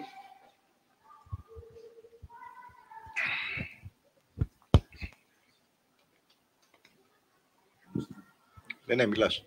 Γιώργο, μιλάς. Ναι, τώρα ακούγομαι. Μιλάς, λοιπόν, ακούσαμε μια πάρα πολύ ωραία έρευνα. Τώρα αυτό που πιστεύω μπορούμε να κάνουμε εδώ πέρα εμείς είναι να συζητήσουμε τα πορίσματα. Γιατί από ό,τι είδα η έρευνα προφανώς θελημένα δεν έφτασε σε πορίσματα. Αυτό φτάνει, δηλαδή μας έδειξε, είδαμε κάποια στατιστικά, αλλά δεν είπαμε γιατί πέρα από τη φωνή των παιδιών, εδώ γιατί συμβαίνουν αυτά. Όντως, πιστεύω ότι είναι γνωστό τη σπάση ότι οι νέοι δεν ψηφίζουν. Δεν θέλουν να ψηφίζουν και το 70% ήταν πάρα πολύ καλό. Αλλά πάλι όμως είναι σε σχέση με άλλα ηλικιακά γκρουπ είναι χαμηλό. Πιστεύω Γιώργο, λοιπόν ότι 70% για να είναι διατεθειμένοι να ξαναψηφίσουν. Σωστά, ακόμα χειρότερα. Από το δείγμα του Χάρη, 55% ψήφισε και τις δύο, και τον Μάιο και τον Ιούνιο. Σωστά, έχεις δίκιο. Ναι, φίλοι. Οπότε λοιπόν, έχουμε το γεγονός ότι 55% ψήφισε και τις δύο. 45% δεν ψήφισε και τις δύο. Πολύ ψηλό ποσοστό. Αυτό λοιπόν πιστεύω ότι θα είναι ωραίο να συζητήσουμε και είναι ωραίο να απασχολήσει και τα πολιτικά κόμματα. Είναι γιατί δεν τι να κάνουμε ώστε αυτό το 45% να το φέρουμε στην κάλπη. Αν εγώ δηλαδή ήμουν βουλευτής, θα καθόμουν και θα προβληματιζόμουν πάνω σε αυτό το 45%. Τώρα θα μου επιτρέψετε 20 δευτερόλεπτα να κάνω μια προσωπική εκτίμηση. Τα δύο μεγάλα κόμματα, το κεντροαριστερό και το κεντροδεξιό, πιστεύω ότι συμπεριφερθήκαν ως εξής. Είναι προσωπική εκτίμηση και φυσικά δεν σημαίνει ότι είναι σωστή. Το κεντροαριστερό θεώρησε από κάπου και υποκεκτημένη ταχύτητα ότι τους νέους τους έχει. Γιατί παραδοσιακά, όπως έδειξε και η έρευνα, οι νέοι ψηφίζουν κάπως λίγο πιο αριστερά. Ναι. Το κεντροδεξιό ίσως να διάβασε λίγο καλύτερα τους νέους, με την έννοια ότι έπιασε τους νέους που δεν ψηφίζουν, και αυτό που παραδεχόμαστε όλοι, είτε μας αρέσει ο Μητσοτάκης είτε δεν μας αρέσει ο Μητσοτάκης, είναι ότι ο Μητσοτάκης έκανε μια τρομερή καμπάνια στο TikTok. Έκανε μια τρομερή καμπάνια στο TikTok που ήταν πραγματικά αυτό που μας είπε Σκάρη, εγώ στα social media είμαι, αν θες να με βρεις, έλα εκεί να με βρεις. Ο Μητσοτάκης το πιασε αυτό, οι νέοι είναι στα social media και μάλιστα όχι στο Facebook, στο TikTok, και θα πάω να τους βρω στο TikTok. Και αυτό πιστεύω σε μεγάλο ποσοστό οφειλότανε ότι αυτό ένα στατιστικό το οποίο δεν υπόθηκε εδώ αλλά το ξέρω, ότι οι νέοι ψήφισαν Νέα Δημοκρατία σε αυτές τις εκλογές. Οι νέοι ψήφισαν Νέα Δημοκρατία. Το οποίο... Αν ευσταθεί αυτό που λες, Γιώργο, με βάση τα ευρήματα, το 30% που δεν πήγε να ψηφίσει τη δεύτερη Κυριακή και δηλώνει ότι απογοητεύτηκε από το αποτέλεσμα της πρώτης εκλογικής διαδικασίας, δεν λέω πρώτος γύρος, δεν επιβεβαιώνει το... Κοίταξε. Το ότι δείχνουν κάποια exit polls, γιατί τα exit polls καταγράφουν ηλικίες. Δείχνουν ότι υπήρχε μεγαλύτερη αποδοχή στο κυβερνών κόμμα στους νέους από ό,τι περιμέναμε. Ναι. Ότι θα περιμέναμε, ισχύει. Ναι. Αλλά εγώ τείνω να συμφωνήσω με αυτό που είπε ο Χάρης, ότι όσο πιο νέος είσαι, τόσο πιο κριτικά στέκεις απέναντι στα πράγματα, στην καθιστική τάξη, άρα τόσο περισσότερο έχεις την τάση να δηλώνεσαι ως αριστερός. Και να επισημάνω εδώ ότι το 4,6 στη μία ηλικιακή ομάδα και το 4,9 ως μέσος όρος, αυτό να το δούμε με κεντρική τιμή το 5,5. Γιατί όταν τοποθετούμαστε από το 1 μέχρι το 10, η κεντρική τιμή είναι το 5,5. Αν αφαιρέσουμε τις δύο κεντρικές μεσαίες, ας το πούμε έτσι, την median, πώς το λέμε, τις διάμεσες τιμές, το 5 και το 6, θα δούμε ότι από το 1 μέχρι το 4, δηλαδή είναι το 47%, και από το 7 μέχρι το 10 είναι το 20%. Δηλαδή αυτοπροσδιορίζονται ως περισσότερο αριστεροί από κέντρο το 47% του δείγματος και περισσότερο δεξιοί από κέντρο το 20%. Αν αφαιρέσουμε το 5 και το 6 που είναι οι μεσαίες τιμές. Δηλαδή το 4,6 μην μας φαντάζει ότι είναι κοντά στο 5. Το 5,5 είναι η κεντρική μας τιμή. Ναι, όχι το exit poll. Δηλαδή, είναι γεγονός ότι η Νέα Δημοκρατία προς έκπληξη πολλών βγήκε πρώτη δύναμη στους νέους. Αυτό είναι σίγουρο αυτό που λέω, το ξέρω. Το ξέρω, δηλαδή νομίζω... Πανελλαδικά, οπότε... Πανελλαδικά, ναι. Βγήκε πρώτη δύναμη. Αυτό ήταν έκπληξη. Και πιστεύω αυτό που θέλω να πω είναι ότι αυτό που είπαν, ότι το ερώτημα που πρέπει να απασχολεί στα κόμματα είναι τι να κάνουν να κερδίσουν τους νέους. Και αυτό ο Μητσοτάκης το πιάσε πιο καλά, που πήγε στο TikTok και τους βρήκε. Ωραία. Θα μου επιτρέψεις όμως, επειδή θέλω να αποφύγουμε μια τέτοιου είδους συζήτηση, την κομματική, δεν θέλω να πω ότι ο Μητσοτάκης είναι καλός σε καμία περίπτωση. Ήταν παρόν στα μέσα που παρακολουθούν οι νέοι.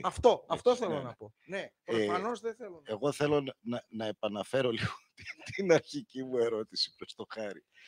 Τι είναι αυτό που σε εξέπληξε? Έβαλες κάποιες υποθέσεις στην έρευνά σου και πήρες κάποια αποτελέσματα. Κυρίως στα ποσοτικά, γιατί στα ποιοτικά πάντοτε θα εκπλαγείς θετικά ή αρνητικά. Τι είναι αυτό που δεν περίμενες και τι είναι αυτό που σε 5 χρόνια θα τροποποιούσες στον τρόπο που έβαλες τα ερωτήματα? Νομίζω είναι πολύ καλή ερώτηση αυτή και εγώ αυτό που με εξέπληξε και πραγματικά με εξέπληξε αρνητικά, η αλήθεια είναι ότι πίστευα αρκετά ότι τα νούμερα θα είναι πάνω κάτω έτσι. Δεν μπορώ να πω ότι εντυπωσιάστηκα όταν τα αναλύαμε. Εγώ νομίζω αυτό που δεν μου άρεσε είναι το ότι είναι τόσο χαμηλό το ποσοστό των νέων που πιστεύουν ότι θα αλλάξουν τα πράγματα, ότι θα κάνουν τα πράγματα καλύτερα. Και παίρνω τον εαυτό μου, ξεκινάω ως παιδί, ο πατέρας μου είναι ο Θεός, είναι το είδαλμά μου. Ξαφνικά στα 14-15 ο πατέρας μου ήταν ο χειρότερος άνθρωπος στον πλανήτη. Μαλώναμε για 10 χρόνια σε μέχρι τα 25. Εκεί στα 26 αρχίζω να καταλαβαίνω ότι ο πατέρας μου τελικά είχε μια γνώση. Για να φτάσω τώρα και να πω: ο πατέρας μου πλέον γέρασε αρκετά, οπότε δεν έχουμε κανένα connect οι δυο μας. Αλλά πέρασα αυτό το στάδιο της νεότητας όπου ο πατέρας μου είναι λάθος, ό,τι και να πει, ό,τι και να κάνει, οτιδήποτε. Οπότε εντυπωσιάστηκα με το γεγονός ότι τόσοι λίγοι νέοι πιστεύουν ότι θα κάνουν καλύτερες αποφάσεις σε σχέση με τους γονείς τους.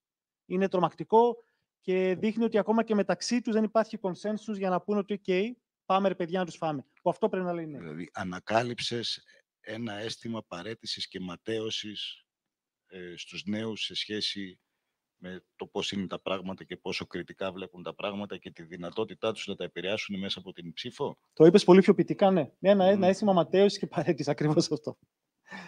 Σε αυτό το σημείο, βέβαια, υπάρχει και, θα ξεκινήσω κι εγώ, αντίστοιχα τι με έχει, τα σημεία που ήταν έκπληξη. Ωστόσο, σε αυτό ακριβώς που λες, στην αντίστοιχη ερώτηση τι σε κινητοποίησε από τα παρακάτω να πας να ψηφίσεις, δεύτερο με 37% και με πολύ μικρή διαφορά από το πρώτο που είναι το 40% που είναι η αίσθηση του καθήκοντος, βγαίνει η επιθυμία συνεισφοράς στις διαδικασίες λήψης αποφάσεων. Αυτό είναι ένα αρκετά υψηλό ποσοστό που δείχνει λίγο ότι ίσως θέλουν και μία πιο άμεση συμμετοχή και μοντέλο μιας άμεσης δημοκρατίας που είναι μια μεγάλη κουβέντα και στις κινητοποιήσεις κτλ. Οπότε μπορούμε να το δούμε και λίγο συνδυαστικά το συγκεκριμένο. Αυτό ήταν ένα σημείο που εμένα μου έκανε προσωπικά έκπληξη όταν είδα τα αποτελέσματα. Συνεχίζοντας, ένα άλλο σημείο λίγο που πάλι μου έκανε εντύπωση, στην ίδια ερώτηση, δείχνει ουσιαστικά σε αυτή την ερώτηση ότι θέματα όπως κομματικές ταυτίσεις, όπως η ηγεσία, όπως η προεκλογική εκστρατεία, πολύ κλασικές μεταβλητές εμείς στην εκλογική ανάλυση που χρησιμοποιούμε, έχουν ατονίσει πάρα πολύ ανάμεσα στους νέους. Είχαμε αυτή την τάση. Λοιπόν, επιβεβαιώνεται σαφέστατα και με αυτή την έρευνα ότι όλα αυτά τα παλιά μοντέλα εκλογικής συμπεριφοράς χέρι-χέρι, πια δεν μπορούμε να τα χρησιμοποιήσουμε ως εργαλεία της κινητοποίησης των νέων. Άλλο πολύ ενδιαφέρον που μου έκανε εντύπωση ήταν η συζήτηση με φίλους και την οικογένεια, που βγαίνει συνολικά και από άλλες αντίστοιχες ερωτήσεις που είχες, πολύ σημαντικό ρόλο να διαδραματίζουν στις επιλογές των νέων ως πηγή ενημέρωσης κτλ. Βέβαια αυτό πάλι έχει μια αντίφαση, γιατί μετά βλέπουμε ότι από άλλες ερωτήσεις ότι στο τέλος δεν τους κινητοποιεί και η οικογένεια, οπότε και αυτό πρέπει να διερευνηθεί. Μία άλλη έκπληξη συνολικά από όλη την έρευνα είναι η διαφορά με βάση το φύλο, που συνήθως δεν βλέπουμε διαφοροποιήσεις, τουλάχιστον σε τέτοιες ερωτήσεις. Οι γυναίκες γενικά είναι πολύ πιο, προκύπτει από την έρευνα, δυσαρεστημένες, απογοητευμένες από όλη αυτή τη διαδικασία, που προηγούμενες έρευνες θα έλεγα ότι δεν έχω ξαναδεί έτσι τόσο διακριτή διαφορά σε αυτό το σημείο. Τώρα, μετά λίγο ως προς την αυτοτοποθέτηση που είπατε, και αυτό μου έκανε εντύπωση, το ποσοστό που προέκυψε, και εδώ ήθελα λίγο να ρωτήσω, δεν υπήρχε κατηγορία της μη τοποθέτησης. Εκτός βγήκε. Εκτός δείγματος, φυσικά. Μάλιστα, οπότε υπήρχε. κρατήσαμε, Έτσι, ναι, θα υπήρχε, φυσικά. Μόνο Κρατήσαμε αυτό. μόνο αυτές τις Εντάξει, αυτό είναι σημαντικό, γιατί σκέφτηκα όταν το πρωτοείδα, λέω μήπως μπήκαν και όσοι δεν θέλαν να τοποθετηθούν στο 5, το επιλέγουν κάποιες φορές σε έρευνες, δεν καταλαβαίνουν την κλίμακα και λένε 5. Έτσι συμβαίνει αυτό μερικές φορές, ή δεν θέλουν να πούν ότι δεν μπορώ να τοποθετηθώ και επιλέγουν πάλι το 5. Το 5 βέβαια αυτό, και αντίστοιχα 5,5 αν είναι, μπορεί να δείχνει λίγο και το πρόβλημα που υπάρχει στην κλίμακα πια. Δηλαδή αυτή η αυτοτοποθέτηση στον άξονα αριστεράς-δεξιάς, ειδικά ανάμεσα στους νέους, είναι αρκετά προβληματικό. Δεν τον καταλαβαίνουν αυτόν τον άξονα, δεν την καταλαβαίνουν αυτή τη διαίρεση και επιλέγουν ίσως συνειδητά αυτή την ενδιάμεση θέση, μη έχοντας διαμορφώσει ακόμα μια ξεκάθαρη θέση τι είναι αυτός ο νοητός άξονας και τι είναι ένα κόμμα στα άκρα αριστερά ή στα άκρα δεξιά.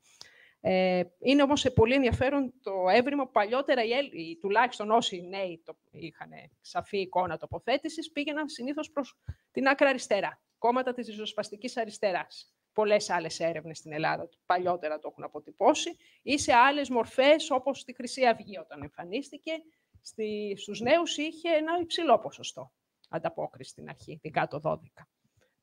Οπότε αυτό δείχνει ότι έχει ατονίσει, που είναι και ελπιδοφόρο ότι υπάρχει ένα κέντρο που πάει είτε προς την κέντρο αριστερά είτε προς την κέντρο αριστερά, που μπορεί να δημιουργηθεί ένας νέος νοητός άξονας και ένας νέος άξονας ανταγωνισμού. Ένα τελευταίο επίσης σημείο, θα ήθελα, και αυτό μου έκανε εντύπωση, είναι ως προς τα θέματα. Ως προς τα θέματα επιλέγουν την παιδεία, προφανώς είναι νέοι, τους απασχολεί η εκπαίδευση, και μετά πάμε σε πολύ κλασικά θέματα. Με άλλα λόγια, οι περίφημες αυτές μεταλλιστικές αξίες που περιμένεις ότι οι νέοι θα τις εκπροσωπούν, όπως το περιβάλλον, όπως τα δικαιώματα, όπως η ισότητα, όπως όλα αυτά, είναι πάρα πολύ χαμηλά. Και εδώ τώρα είναι ένα ενδιαφέρον σημείο. Γιατί είναι τόσο χαμηλά? Σε μια νεολαία που απ' την άλλη λέει ότι τα τέπη έπαθαν ένα σοκ, όπως όλοι μας, ότι οι πλημμύρες, οι φωτιές, όλα αυτά, ότι όταν υπάρχει καιρό κλιματικής αλλαγής, το βλέπουν αυτό, το βιώνουν. Παρ' όλα αυτά δεν βάζουν τέτοια θέματα πάνω. Ίσως δεν τα βάζουν ψηλά, γιατί θα έλεγα δεν είναι στην ατζέντα των πολιτικών κομμάτων. Συνδυάζονται συνήθως, υπάρχει η ατζέντα, είναι το salience, ουσιαστικά, το issue salience, έτσι, που εδώ πέρα λειτουργεί ουσιαστικά αποτρεπτικά και λένε τα κλασικά θέματα, παιδεία, οικονομία, κλασικά πάρα πολύ σημαντικά, μην τα υποτιμούμε, εννοείται πάρα πολύ σημαντικά, αλλά τουλάχιστον αυτό με άλλες έρευνες, τουλάχιστον νέων, σε άλλες δυτικοευρωπαϊκές χώρες, βάζουν πάρα πολύ πιο υψηλά στην ατζέντα τέτοια μεταλλιστικά θέματα και γι' αυτό βέβαια πριμοδοτούνται αυτά τα κόμματα, όπως οι πράσινοι στη Γερμανία, από τους νέους αντίστοιχα. Αυτές ήταν οι βασικές εκπλήξεις, αρκετές, και αυτό είναι πολύ ενδιαφέρον. Έτσι, από Λοιπόν, θέλω να απαντήσει και ο Χάρης όμως το ίδιο ερώτημα. Δηλαδή, τι θα διόρθωνες ή να το εμπλουτίσω και με βάση αυτό που είπε ο Γιώργος. Πώς θα έθετες τα ερωτήματα για να ερευνήσεις την αποχή? Αν είχες ένα δείγμα από αυτούς που απήχαν, ποια θα ήταν τα ερωτήματα που θα έθετες για να ερευνήσεις την αποχή? Γενικά, ερευνητικά μιλώντας, το να ρωτάς έναν άνθρωπο γιατί δεν κάνει κάτι είναι τρομακτικά δύσκολο, αδύνατο και λανθασμένο. Γιατί δεν μπαίνει στο χ προϊόν. Είναι γιατί μπαίνει στο ψ προϊόν. Άρα, το να ρωτήσει έναν άνθρωπο γιατί δεν κάνει μια ενέργεια, πραγματικά δεν θα πάρει σωστή απάντηση. Θα πάρει ατετριμένα, όπως πολύ σωστά είπε και ευτυχία, απαντήσεις safe. Ναι, δεν μπορούσα, ναι, δεν προλάβαινα, ναι, είχα δουλειά, ναι, κτλ. Εγώ θα προσπαθούσα να καταλάβω την αποχή όχι ως active εκείνη τη στιγμή, γιατί δεν ψήφισες, αλλά τι είναι το περιβάλλον γύρω σου. Οι άνθρωποι σου, η οικογένειά σου, τα ερεθίσματά σου, από πού παρακολουθείς και ενημερώνεσαι, τι είναι αυτά που ακολουθείς και πιστεύεις, για να μπορέσω να ψάξω να βρω ένα μοτίβο το οποίο μπορεί να μην έβγαινε ποτέ. Καμιά φορά κάποια πράγματα είναι random στη ζωή, πετάμε ένα νόμισμα και πέφτει όπως κάτσι. Οπότε και αυτό πρέπει να το αποδεχτούμε. Δεν μας αρέσει, δεν απαντιόνται όλα τα ερωτήματα. Οπότε πολύ πιθανό να μην έβρισκε κάποιο μοτίβο και να ήταν απλά ένα random, μια random ενέργεια. Δεν μου αρέσει, δεν γουστάρω, άι παράτα μας κι εσύ, που είναι πάρα πολύ λογικό να το πει ένας 20διάχρονος. Ωραία. Έχουμε άλλα 5 λεπτά για ερωταπαντήσεις. Θα δώσουμε ένα μικρόφωνο στον κύριο και μετά εκεί. Και στο μεταξύ εγώ να κάνω και το δικό μου σχόλιο για να κλείσω εγώ, να μην σας ταλαιπωρώ άλλο. Δεν κατάλαβα γιατί είχαμε μόνο μία απάντηση και όχι πολλαπλές απαντήσεις στο ερώτημα τι νιώθεις τώρα, δηλαδή απογοήτευση ή αδιαφορία. Αυτά τα δύο μπορεί να είναι παραπλήσια συναισθήματα. Το ίδιο, πάλι μία επιλογή είχαμε στο ποιο γεγονός, αν κάποιο γεγονός. Και βέβαια είδαμε και το bias της χρονικής απόστασης από τις εκλογές, που κάποιοι είπανε πλημμύρες, γιατί η έρευνα έγινε 3 με 13 Σεπτεμβρίου, που ήταν στην καρδιά της κρίσης στη Θεσσαλία, ενώ όταν έγιναν οι εκλογές δεν είχαμε τέτοιου είδους κρίση. Και να πω και ένα τελευταίο σε ό,τι αφορά την ενημέρωση των νέων, δηλαδή αυτό που αφορά και εμένα, και δεν το λέω συντεχνιακά, είναι τεράστια κατάκτηση το γεγονός ότι εκπέμπουμε ο καθένας από εμάς μήνυμα, και αυτό είναι το υπέροχο πράγμα με το ίντερνετ, δηλαδή παρακάμπτουμε και τον επαγγελματία και αδιαμεσολάβητα λέμε αυτό που λέμε, ταυτόχρονα έχει και τους κινδύνους του. Δηλαδή το γεγονός ότι ακόμα και οι νέοι που είναι απόντες, το είπε ο Χάρης, από το Facebook, διαμόρφωσαν εικόνα, ενημερώθηκαν δηλαδή, διαμόρφωσαν εικόνα μέσα από το Facebook, το οποίο σε σχέση με τις υπόλοιπες πλατφόρμες είναι αυτή που πριμοδοτεί περισσότερο το engagement, τα σχόλια, το διάλογο, και ο αλγόριθμος με τη σειρά του πριμοδοτεί τις εντάσεις, έτσι, το θυμικό engagement. Λέει κάτι. Εγώ δεν λέω ότι κάνουμε άψογα τη δουλειά μας και δεν είμαστε πλέον και το μονοπόλιο, οι επαγγελματίες της ενημέρωσης. Αλλά πρέπει να προβληματίζει ότι σε πλατφόρμες στις οποίες οι νέοι δεν είναι, το Facebook δεν αφορά αυτές τις ηλικίες, το δηλώνουν ως πλατφόρμα μέσα από την οποία διαμόρφωσαν εικόνα για τις εκλογές, για τα διακυβέρματα, δηλαδή ενημερώθηκαν, και είναι η πλατφόρμα που περισσότερο πριμοδοτεί την αντιπαλότητα και την ένταση στις απόψεις. Ο αλγόριθμος σε στέλνει εκεί πέρα που καταλαβαίνει ότι εσύ έχεις μια θυμική φόρτιση. Εκεί σε στέλνει, έτσι είναι φτιαγμένο αυτή η πλατφόρμα. Λοιπόν, να πάρουμε δύο παρεμβάσεις για να σχολιάσουμε. Μια ερώτηση, την οποία θέλω να στηρίξω λίγο. Μπορώ? Ναι, αλλά έχω... Ναι, επειδή έχουμε 3 λεπτάκια. Το πρώτο που θα ήθελα να ρωτήσω είναι πόσο και πώς μπορούμε να αξιοποιήσουμε αυτά τα εργαλεία έρευνας για να αναζητήσουμε και να ανιχνεύσουμε αιτίες. Όπως δηλαδή, πάμε για μια πολιτική έρευνα, πόσο μπορούμε να αξιολογήσουμε αν είναι η οικονομική κρίση ένας όρος ματέωσης, ειδικά στην παρούσα φάση. Αυτό δηλαδή είναι ένα τεχνικό, μεθοδολογικό θα έλεγα ερώτημα που έχω. Και το δεύτερο ερώτημα είναι πόσο ανησυχητικό ή ελπιδοφόρο, αναλόγως, μπορεί να κριθεί το γεγονός ότι το quote που αξιοποίησες εσύ συγκεκριμένα έλεγε ότι σε βλέπω, άρα σε ψηφίζω, δηλαδή θα ψηφίσω μόνο κάποιον που θα δω, πόσο τελικά κάνει μια συζήτηση απολυτική σε κάποιο βαθμό. Δηλαδή αυτό δεν είναι ένας ιδεολογικός διάλογος, είναι η προσοχή του χρήστη. Και αυτό δεν είναι μια παράμετρος ιδεολογική, είναι μια παράμετρος τελείως εμπορική. Είναι σαν να αλλάζει κοσμογονικά τους όρους του εκλογικού σώματος υπό μία έννοια. Σωστό. Αυτό. Μία σύντομη, γιατί ξανατοποθετηθήκατε πριν, για να κλείνουμε σιγά σιγά. Ναι, ήθελα να ρωτήσω μόνο, δεν παρατηρείτε όμως πως η οικολογία, το οικολογικό κίνημα στην Ελλάδα είναι πολύ διαφορετικό από το οικολογικό κίνημα στο εξωτερικό? Τα κινήματα κυρίως που κινητοποιούν τους νέους και μέσα στα social media και στις πορείες αντιτάχθηκαν σε κάποια μέτρα της μετάβασης σε ανανεώσιμες πηγές ενέργειας, για παράδειγμα τις ανεμογεννήτριες ή την απολιγνητοποίηση στη Δυτική Μακεδονία κλπ. Καλά, να δείτε τι γίνεται στους πράσινους με την πυρηνική ενέργεια στη Γερμανία. Να απαντήσουμε ή ναι, σχολιάζουμε. Ένας βασικός λόγος όλης αυτού του προβλήματος και ότι δεν έχουμε την ανάδειξη ενός πράσινου κόμματος ούτε στην Ευρωβουλή, από την Ελλάδα μόνο μια φορά ένας Έλληνας Ευρωβουλευτής, είναι η διάσπασή του. Εγώ θα σχολιάσω για την ερώτηση που μου μίλησε στον Νικό. Σε ευχαριστώ πάρα πολύ που μίλησε στον Νικό. Πάρα πολύ γρήγορα. Για το πρώτο κομμάτι, οι έρευνες, είμαι 15 χρόνια στην έρευνα. Εγώ είμαι κυρίως brand research, οπότε δουλεύω με εταιρείες. Η έρευνα δεν είναι εκεί για να σου πει τι να κάνεις, είναι εκεί για να ξεκινήσει συζήτηση. Είναι σπίθα. Δεν έχει σε καμία περίπτωση, δεν πρέπει να την ακολουθήσει τυφλά, γιατί όπως είπα, είναι μια φωτογραφία της κοινωνίας κάποιων ανθρώπων επηρεασμένων από κάποια πράγματα. Είναι ένα snapshot.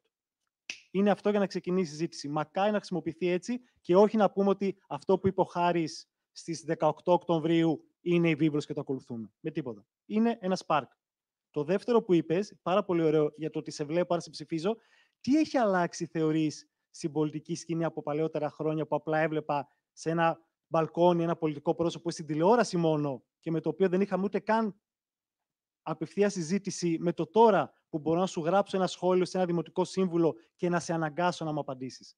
Επειδή λες ότι τώρα έχει γίνει λίγο πιο ψυχρή επικοινωνία. Εγώ θεωρώ ότι τότε που ήσουν μόνο ένα πρόσωπο στην τηλεόραση και δεν ήξερα καν πόσο ψηλός είναι ο Παπανδρέου ο Καραμαλής, δεν είχα ιδέα. Δεν τους είχα δει relatively σε κάτι άλλο. Από ψηλά και τους κοιτούσα έτσι. Δεν είναι τώρα καλύτερο που μπορώ να γράψω ένα σχόλιο και να πω: εσύ, για εκείνο το πραγματάκι τι έκανες, που τι έχεις φτιάξει με εκείνο, Δήμαρχε, δημοτική σύμβουλε που μας είσαι έξω στα πεζοδρόμια, το από κάτω πεζόδρομιο σπασμένο. Άρα. Όχι, αυτό σου λέω ότι τώρα δεν είναι καλύτερο το ότι μπορώ να έχω μια αμφίδρομη σχέση με σένα γιατί είσαι εκεί στο TikTok και μπορώ να στο γράψω. Είναι διαφορετικό, γι' αυτό και είπαμε ότι ενδεχομένως το 1 ως το 10 στον άξονα αριστερά-δεξιά να μην είναι και το κατάλληλο ερώτημα ή εργαλείο για να ερευνήσουμε τη νεολαία. Το πιο ελπιδοφόρο στο ποιοτικό φάνηκε για τις πολιτικές, για τις κομματικές νεολαίες. Δηλαδή δείχνει ότι υπάρχει εκεί έξω αυτό που εμείς διαισθητικά νομίζουμε, ότι μια σιωπηρή πλειοψηφία, σιωπηρή όμως εν τούτης, η οποία δεν θέλει από τα 18-19 που θα μπει πρωτοετή στο πανεπιστήμιο να μπει σε αυτά τα καλούπια και σε αυτές τις ομαδοποίησεις. Εδώ είχαμε ένα σχόλιο. Μια απορία, σύντομα αυτά από όλα. Το ένα είναι για το συναίσθημα, για την, όσον αφορά στο... Ναι, ευχαριστώ. Όσον αφορά... Ευστρατεία Φωτεινή και Wisner. Όσον αφορά στον προσδιορισμό των συναισθημάτων, αυτό ήταν random, δηλαδή εσείς τον προσδιορίσατε όταν έγινε το ρετοντολόγιο ή προέκυψε από τη φρασιολογία των νέων?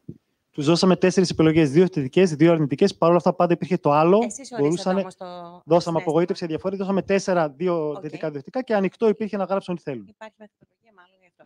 Εγώ θέλω να δω σε συσχέτιση με άλλα δημογραφικά στατιστικά, επειδή ο πληθυσμός της Ελλάδος γερνάει, ίσως νιώθουν αποδυναμωμένοι. Και εκεί χρειάζεται ενδυνάμωση, όχι μόνο πληθυσμική, αλλά και εκπαιδευτική, δεν ξέρω, ή όσον αφορά στο πώς μπορούν να συμμετέχουν στα κοινά. Και σε αυτό οι γονείς παίζουν πολύ μεγάλο ηγετικό ρόλο, γιατί είναι οι πρώτοι ηγέτες και οι μόνοι που είχαν για 18 χρόνια. Άρα, επειδή εγώ στους συλλόγους γονέων είδα μεγάλη αποχή, 19 ψήφισαν 11.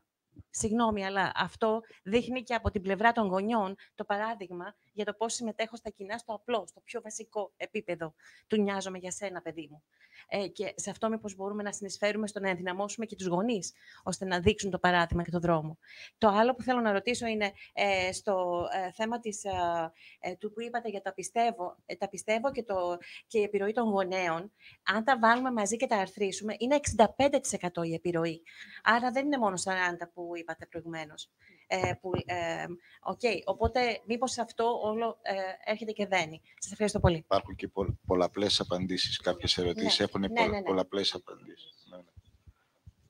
Δεν ξέρω αν έχουμε κάποιο τελικό σχόλιο ή να κλείσουμε. Αν έχουμε μισό λεπτό με κάτι να προσθέσω από μένα, ναι, David, θέλω. Ναι.